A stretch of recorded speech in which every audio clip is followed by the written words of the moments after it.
Hi everyone. So today we're going to learn about Queen Victoria.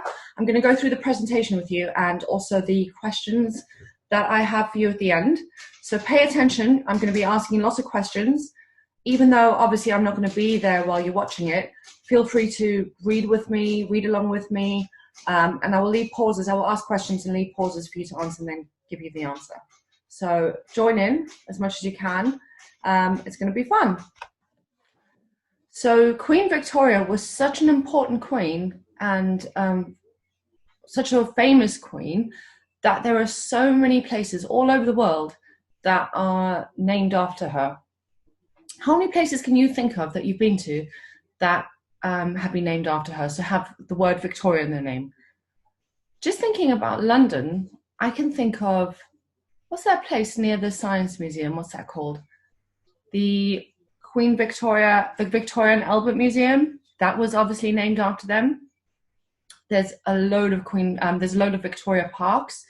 I know that there's one around the corner from me in Barnet. There's Victoria Park in Finchley, Victoria Park in Hackney, just Victoria Parks absolutely everywhere. And then of course you've got the station called Victoria, the area called Victoria. You have so many roads, so many streets called Victoria Street, Victoria Road. Can you think of any place that you've been to that has been named after Victoria, that has the word Victoria in it? We're going to see why so many places all over the world were named after Queen Victoria through the slide. Okay, let me move my picture. Queen Victoria, so who was Queen Victoria? Queen Victoria was a very famous queen for 63 years. Queen Victoria was the queen from 1837 until she died in 1901. So when she became queen, she was 18 years old, and when she died, she was 81 years old. So I found that interesting because if you write down the number 18, let me do it now for you. 18. Okay, and then you flip it backwards. So instead of the 1 and the 8, you have 8 and 1. Now you have 81. Probably not that interesting. Maybe that's just me. So she was 18 when she became queen, and in 1837, and she was 81 when she died in 1901. And I'm going to ask you about that later on the slide. The Victorian Times. So I'm sure lots of you have heard about, oh, long ago during the Victorian times, or such and such happened in the Victorian times. It was a really important time in history, and they dressed really differently, they acted really differently. Things were really different in the Victorian times to how they are now. We call the Victorian times the times when Queen Victoria was ruling. So when Queen Victoria was ruling, when Queen Victoria was ruling, we say that it was the Victorian time. And this means that the period of history was named after her. So that got me thinking, right? If when Queen Victoria when she was in charge, it was called the Victorian times, then if I was in charge, would we say that that was the Jeanettean times? If I was a famous queen like Queen Victoria, that would be the Jeanettean times, right? Because Victorian times, Jeanettean times. What would you call the period of history if you were a really famous queen or king? I'll give you a minute to think. In fact, let's do this together. Let's go through everybody's names. So if we have Joanna, and Joanna was the queen, then surely it would be called the Joannian times. And if Jan was in charge, it would be the Jannian times. And if Manali was queen, Manalian times. And if Lizzie was queen, what would that be? Lysian times, Maxian times, Catherinian times, Peter, I'm afraid this doesn't really work. Peterinian times, Rosalinian times, Avitian times. Oh, I think that one works the best, Avitian times. Or the Nazarian times. Or what about the Fortunian times? I think out of all of them, I think Avitian times definitely rolls the best. What do you guys think? Okay, let's talk about her childhood. So this apparently, according to Google Images, is definitely a picture of Queen Victoria. And she was born on the 24th of May in 1819 in London.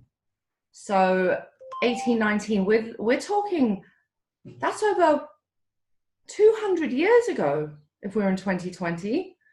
Born in London, probably like most of you, and born on the 24th of May. So if your birthday's in May, like Queen Victoria, put your hands up. 2nd of May.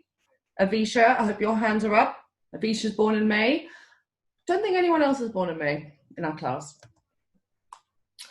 So Queen Victoria, she did not go to school. Instead of having teachers, she had what we call tutors, and she was homeschooled. So tutors are like teachers, except that they come into your house and they teach you from home. And there is a picture of Queen Victoria as a young girl. I'm not sure her exact age, looking very pretty, like a little doll, don't you think? Her hair is very neatly combed. So if you think about it, right now, during lockdown, you and Queen Victoria have that in common right now, because you're both learning from home. And there's Queen Victoria going, snap, because she's realized that you guys have the same thing in common. You're both learning from home. So becoming queen. As I said, Victoria became queen when she was 18 years old. And I think that's near your age. So imagine if you were king or queen right now. What would you do? Wow. Well, for me personally, I think it would be all about the animals. But what would you guys do if you suddenly became king or queen right now at this age? Prince Albert. Prince Albert was the love of Queen Victoria's life. She was quite young when she married him. So when Victoria was 21 years old, she married Prince Albert. And that was in the year 1840. They then went on to have 9 children altogether. 9. That must have been a noisy household. Wearing black. So unfortunately, the happiness was not to last. When Prince Albert was 42 years old, he died. Queen Victoria was so sad and upset that she wore black clothes every day for the rest of her life to show that she was missing him and that she was too sad to wear colourful clothes. And there we are. There's Queen Victoria in her black clothes. And that's how most of us, when we think of Queen Victoria, we imagine her wearing her black, quite a sad face, missing Prince Albert. So, back to the children. Queen Victoria had how many children? Can you remember? I said in the previous slide. If you can't remember, don't worry. Let's work it out. So, where are the clues? She had 4 sons and 5 daughters. 4 sons and 5 daughters. Let's count that. 1, 2, 3, 4, 5, 6, 7, 8, 9. So she had 9 children. And these are the names of her children. Victoria, Albert, Alice, Alfred, Helena, Louise, Arthur, Leopold, and Beatrice.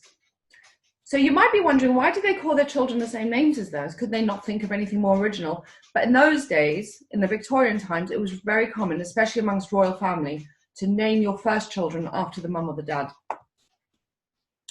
The British Empire. So you guys may have heard people talking about the British Empire and gone, what is that? So long ago, things were very, very different. Britain and some other very powerful countries wouldn't just rule their own country, they would rule a whole bunch of countries. And all the countries that Britain ruled were called together the British Empire. Let's read this together. Queen Victoria didn't just rule England. Victoria ruled lots of countries. These countries were called the British Empire. Some of the countries that she ruled were Canada, Australia, New Zealand, India, and Jamaica. But there were a whole bunch of other countries that she ruled, including South Africa, where I'm from. And they were called the British Empire. So she would make all the decisions, because in those days, the royal family would make a lot more decisions than they do now. There wasn't prime ministers or presidents that had, well, they were, but they weren't the only ones that were making all the decisions. The royal family did too. And Queen Victoria would make the decisions on all of those countries. So she had quite a big job, really, didn't she? Right, Christmas trees and cards. So at this point, you're probably wondering why on earth I'm talking about Christmas trees and cards, because we were just talking about Queen Victoria. So I'm not being totally random, but I'm going to give you a second to try and think about whether you know, whether you remember, or whether you want to guess why I'm suddenly talking about Christmas trees and cards. Okay, right, I'll explain.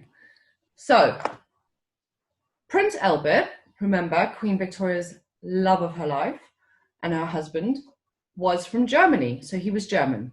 Let's read this together and we can find out why I'm talking about Christmas trees and cards. Okay. Prince Albert was German, so when he married Queen Victoria, he brought some German Christmas traditions to the UK, and they became popular.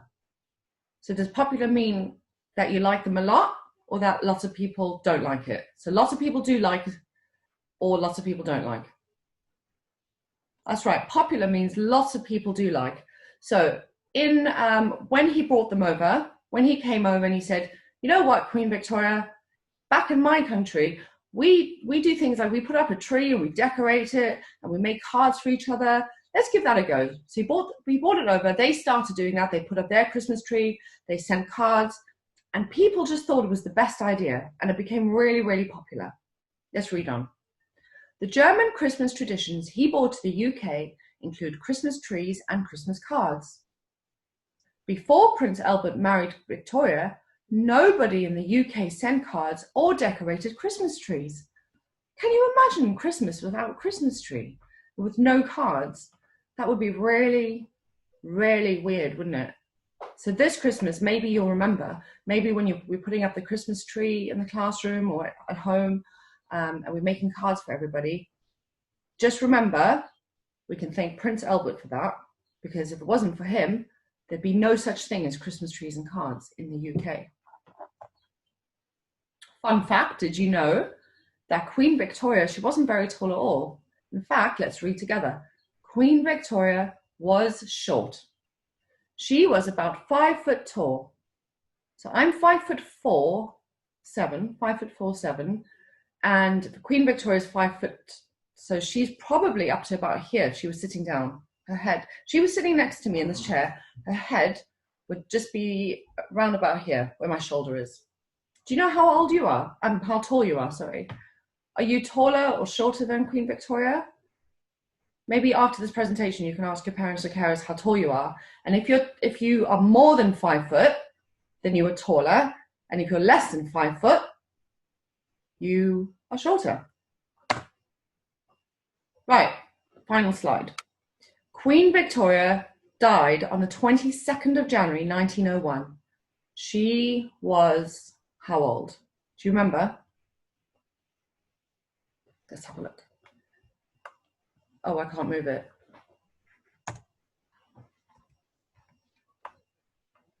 "81 years old."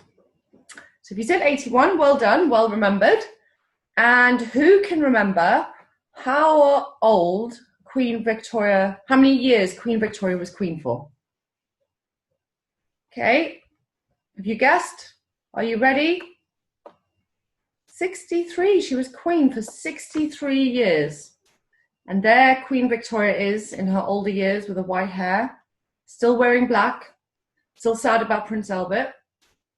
And that's it. That's the end of our show.